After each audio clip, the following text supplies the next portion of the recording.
How to fix TikTok sorry you are not eligible. Hi guys, in this video I will show you how to fix TikTok message that says sorry you are not eligible. So all you need to do is go to your TikTok,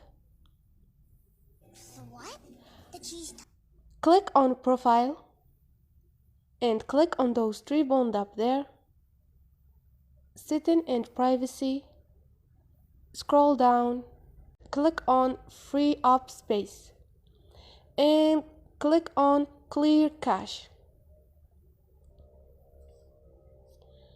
Now go back, go to your setting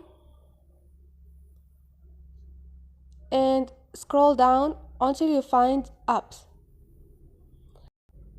Click on manage apps and search for TikTok. Click on it and click on clear data. Clear all. So this is it. Hope this video was helpful to you guys. If you liked the video, please don't forget to subscribe and like.